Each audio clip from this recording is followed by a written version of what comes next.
Pagi kita akan membahas materi terakhir mata kuliah Matematika Teknik bagian dari analisis Fourier yaitu integral Fourier.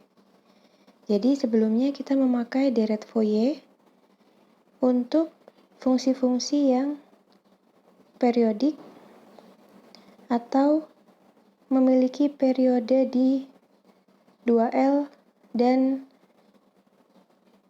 selang dari fungsinya itu terbatas. Jadi dia hanya didefinisikan di selang 2L saja. Nah, tapi di dunia nyata, fungsi-fungsinya banyak yang tidak periodik atau dia terdefinisinya di semua sumbu X. Nah, untuk itu dari deret Fourier ingin diperluas dan dihasilkanlah integral Fourier. Pertama kita akan mulai dengan suatu fungsi FL, periodenya 2L, dan kita lihat apa yang terjadi saat L menuju tak hingga.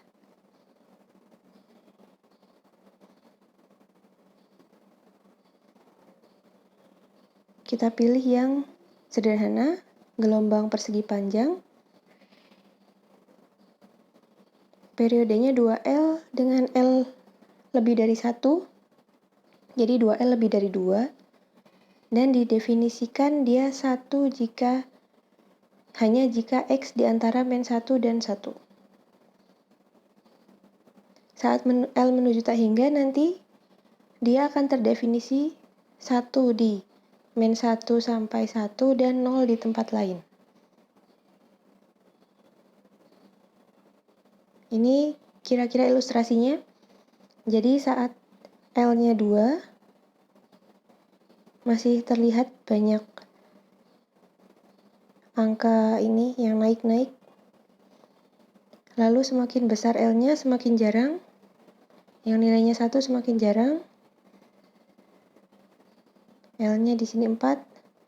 L-nya 8 lebih jarang lagi.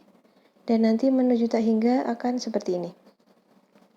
Hanya min 1 dan 1 hanya nilainya hanya 1 di min 1 sampai 1 dan 0 di tempat lain. Lalu kita tahu bahwa fungsi ini genap karena dia bisa dicerminkan terhadap sumbu X. Semuanya bisa dicerminkan terhadap sumbu X, jadi dia fungsi genap. Maka kalau kita masukkan ke deret Fourier, hanya tinggal kosinus, Bn-nya semua 0. Dan bisa dicek, dihitung sendiri. Ini lumayan mudah. A0-nya 1L dan AN-nya ini. Lalu dimisalkan NP per L itu adalah WN. Nanti AN ini disebut amplitudo spektrum. Jadi kita lihat di sini. Saat L-nya menuju tak hingga, di sini L-nya masih 2 tadi. Nanti dia besaran amplitudonya, besaran AN-nya, jadi kayak mutlak dari AN.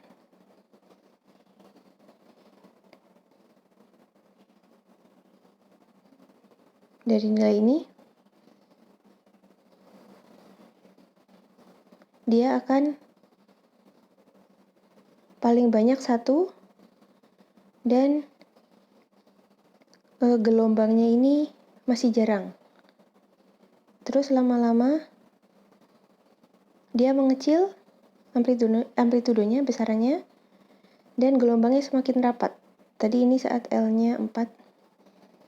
Jadi yang pertama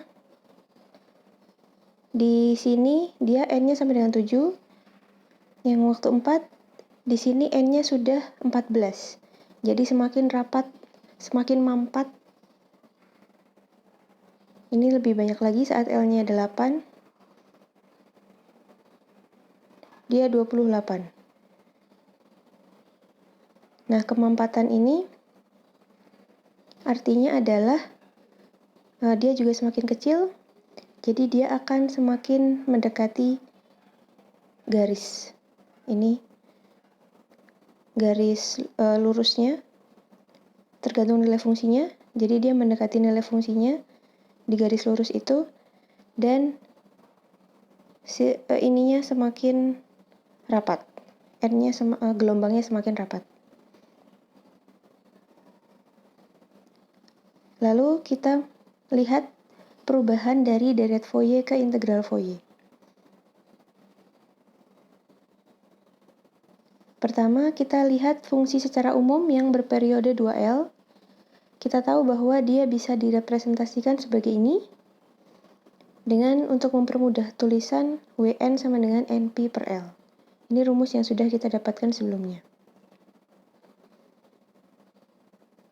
Nah, pembuktiannya tidak saya bahas, tetapi untuk sebelumnya, untuk deret, dia sigma dari 1 sampai tak hingga, jadi dia diskrit ya. Ada A1, A2, dan seterusnya, B1, B2, dan seterusnya. Untuk integral Fourier, dia jadi integral 0 sampai tak hingga. Jadi masuk akal, saat dia diskrit dia sigma, saat dia continuous dia integral. Dan rumusnya masih mirip seperti AAN dan BN, tetapi di sini ditulisnya AW dan BW. Dan tadinya integralnya adalah min L sampai L. Untuk AN dan BN, sekarang dia min tak hingga sampai tak hingga. Nah, nanti ya untuk sampai matematika teknik ini, kita cuma menghitung AW dan BW dan menulis representasi ini. Tetapi integralnya sendiri tidak kita hitung, karena ilmu dari integral kita belum cukup. Nanti akan kelihatan integralnya tidak bisa dilakukan dengan yang sudah kita ketahui, yaitu substitusi, by parts, dan integral trigonometri. Kita lihat aplikasi di contoh. Ini namanya fungsi single pulse. Artinya dia hanya ada nilainya di sini. Sekali degup dari min 1 sampai 1, dia nilainya 1 dan 0 di tempat lain. Jadi dia termasuk yang periodenya menuju tak hingga.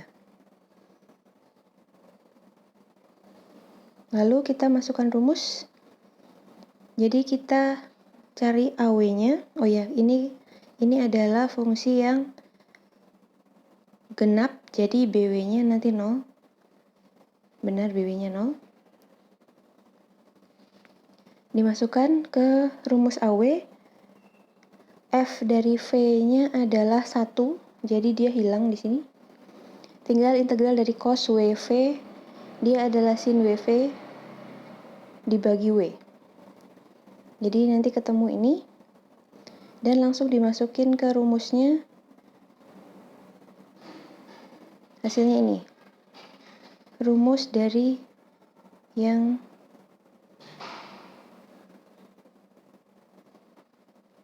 ini. Jangan lupa AW-nya dikali dengan cos WV. Jadi 2 sin W per pi W dikali cos WV. 2 per pi-nya bisa keluar. Di dalamnya ada sin W cos W per W. Dan integral ini kita belum bisa menghitungnya. Jadi sampai sini saja. Kita cuma perlu representasinya saja. Jadi ini adalah representasi integral Fourier dari fx. Fungsi yang tadi. Nah, ini di buku tetapi tidak dijelaskan dari mana asalnya. Nanti hasilnya dari ini akan sangat cantik. Pi per 2, pi per 4, dan 0. Nah, ini menuju tak hingga ini sebenarnya kita bisa menuliskannya sebagai limit. Jadi limit A menuju tak hingga dari integral 0 sampai A, ini fungsinya. Jadi diingat lagi, kalau di integral yang menuju tak hingga, kita tulis limit di depannya. Makanya di hasil fungsi ini bisa kita dekati dengan ini, dengan A-nya menuju tak hingga, seperti limit ini. Kita dekati dengan integral 0 sampai A dengan A-nya menuju tak hingga. dia akan mengalami seperti loncatan diskontinuitas di 1. Jadi selama A-nya itu semakin banyak, nanti diskontinuitas ini akan mepet ke 1 dan min 1. Ini 1 dan min 1, ini semakin dekat lagi dengan 1 dan min 1, dan menuju tak hingga dia makin dekat lagi ke 1 dan min 1. Jadi terjadi ketidaknyambungan atau diskontinuitas integral di 1 dan min 1. Lalu dari nilai yang tadi yang datang dari langit kita tidak tahu dari mana, ini pi per 2 di sini. Yang ini 0. Jadi di antara min 1 dan 1 dia pi per 2. Ini cuma dilihat yang positif ya. Ada negatifnya. Simetris dengan dia. Jadi di antara min 1 dan 1 dia pi per 2. Lalu di tempat lain dia 0. Nah, di X sama dengan plus minus 1 dia terjadi diskontinuitas. Jika terjadi diskontinuitas, di sini antara 0 dan pi per 2. Jika terjadi diskontinuitas, maka kita jumlahkan dan kita bagi 2. Jadi di X sama dengan plus minus 1, nilai F-nya adalah pi per 2 plus 0 per 4. Per 2. Makanya hasilnya pi per 4.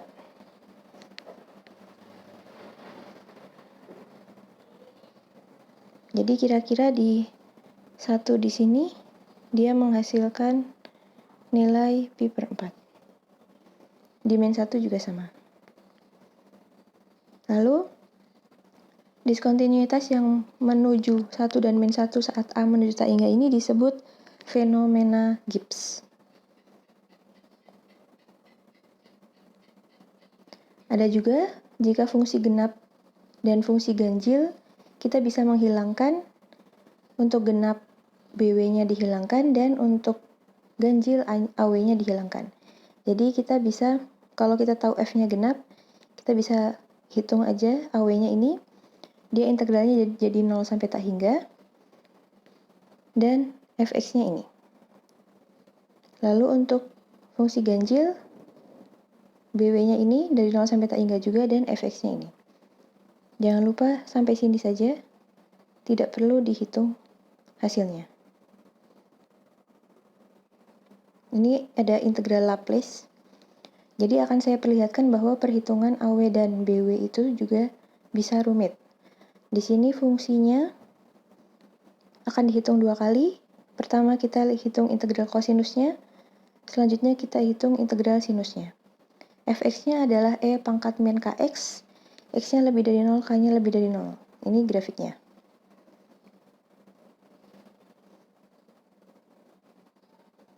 Kita masukkan rumus AW untuk kosinus. Integrasi bagian demi bagian. Saya jelaskan di sini.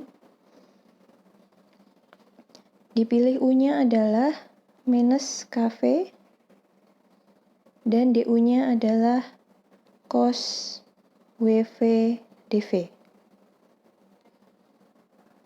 Jadi nanti DU-nya adalah min K E pangkat min KV, dan V-nya adalah sinus WV per W. Integral dari U dV adalah U kali V, jadi di sini U-nya E pangkat KV,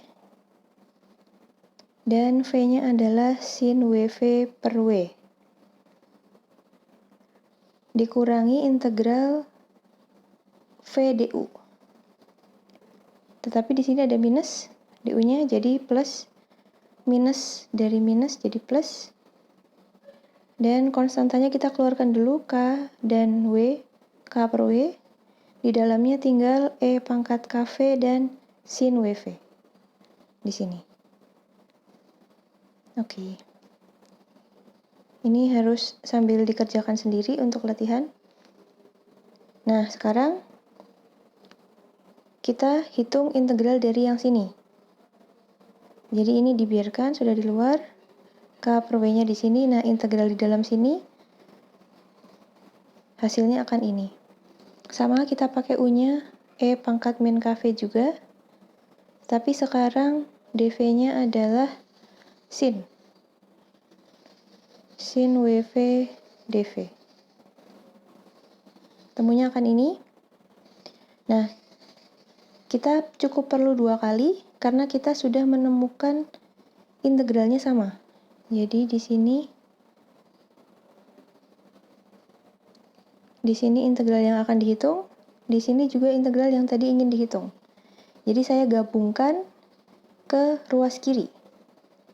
Di sini konstantanya 1, di sini konstantanya KW dikali minus KW. Jadi dia minus K kuadrat per W kuadrat. Pindah jadi positif. K kuadrat ditambah W kuadrat. Jadi kadang-kadang integral by parts itu berhenti saat integral terakhirnya sama dengan integral yang akan dicari. Jadi nanti tinggal digabung di ruas kiri. Sebelah kanannya saya keluarkan seper W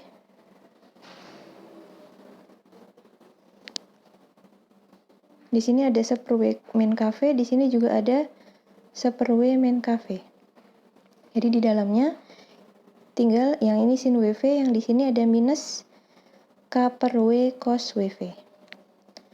Lalu biar sama dengan yang di buku, pertama saya pindahkan semuanya di sini. Ini adalah W kuadrat ditambah K kuadrat per W kuadrat. Pindah ruas jadi ini, W kuadrat per K kuadrat V kuadrat. Lalu masih ada seper W dikali E pangkat min KV, dan yang di dalam sini dikalikan dengan minus W per K. Akibatnya yang ini jadi 1, jadi cos WV saja. Yang sini, yang sinus WV menjadi minus W per K sin W. Karena di dalamnya dikalikan dengan min W per K, agar hasilnya 1, di luarnya dikasih min K per W. Agar bisa dicoret jadi 1. Agak rumit memang. Jadi sekarang bisa terjadi banyak pencoretan. Antara lain minus dan minus ini hilang, jadi positif semuanya. Oh, salah. Tidak jadi yang barusan. Yang hilang adalah W kuadrat dan ini WW. Jadi di luarnya masih ada min K. Jadi sekarang luarnya adalah min K per K kuadrat plus W kuadrat. Lalu ada E pangkat min KV. Di dalamnya min W per K sin WV plus cos WV. Ini dia AW. Lalu, seperti biasa untuk integral by parts lebih enak kita tulis kosongan dulu integralnya. Baru setelah selesai integralnya, kita masukkan batasnya 0 sampai tak hingga untuk mencari AW. Dan untuk 0 sampai tak hingga ini kita tulisnya adalah, di sini saya tulis limit beta B menuju tak hingga dari integral 0 sampai B E pangkat min KV cos WV dV. Nah, tadi yang di dalam kita pakai rumus ini. Jadi konstantanya bisa keluar semua. Ini konstantanya. Lalu yang di luar, lalu yang di dalam E pangkat min KB saat dimasukkan V-nya adalah B, dia jadi E pangkat min KB min W per K sin WB plus cos WB. Lalu saat dimasukkan 0, dia adalah di sebelah kanan, yang sebelah ini menjadi 0, yang ini menjadi 1, dan yang ini menjadi 1 juga. E pangkat 0 sama dengan 1. Jadi kalau dimasukkan 0, dia tinggal ini. Jadi yang di dalamnya adalah min 1. Kenapa dimasukkan B dan 0? Karena ini ya, batasnya dari 0 sampai B.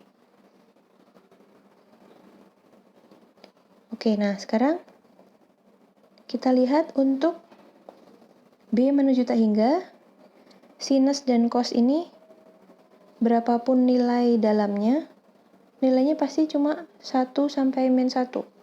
Jadi di dalam sini untuk B menuju tak hingga dia nilainya akan kecil, tetapi yang sebelah sini E pangkat minus dari suatu bilangan yang menuju tak hingga dia akan menuju nilai 1. Nilai 0. Dia akan menuju nilai 0. Untuk E pangkat minus KB di mana B-nya menuju tak hingga.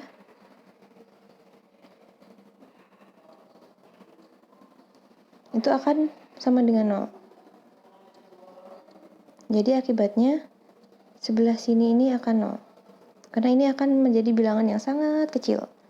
Karena pangkatnya sangat besar, KB-nya sangat besar, dan E pangkat min KB adalah seper E pangkat KB. Seper bilangan yang sangat besar akan menuju 0. Jadi yang di sebelah sini 0, sisanya tinggal min 1. Min 1 kali min 1 di sini hilang. Jadi hasilnya adalah 2K per Pi K kuadrat plus W kuadrat. Itu adalah AW-nya. Dimasukkan ke rumus, dikalikan dengan cos WV dan diintegralkan antara 0 sampai tak hingga. Jadi hasilnya sampai sini saja. Lalu kita tahu bahwa tadi fungsi X-nya adalah E pangkat KX. Jadi 2K per Pi-nya bisa pindah ruas. Jadi kita tahu bahwa integral rumit ini 0 sampai tak hingga dari cos X per K kuadrat plus W kuadrat itu hasilnya akan cantik. Pi per 2K E pangkat min KX. Ini disebut integral Laplace. Jadi pencarian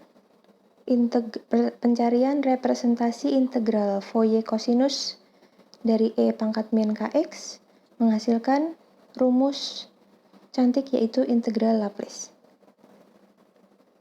Dengan cara yang mirip silahkan untuk latihan cari BW. Tunjukkan bahwa nanti hasilnya seperti ini. Mirip yang tadi, dia butuh integral by parts 2 kali. Lalu nanti ditemukan representasinya adalah ini. Sudah selesai sampai situ saja, tetapi kita bahas sedikit sama dengan cara barusan. Diperoleh juga bahwa integral yang rumit ini hasilnya juga cantik, Pi per 2 E pangkat min KX. Itu juga disebut rumus integral Laplace. Jadi ada dua rumus integral Laplace yang di sini pakai sin, yang satu pakai cos.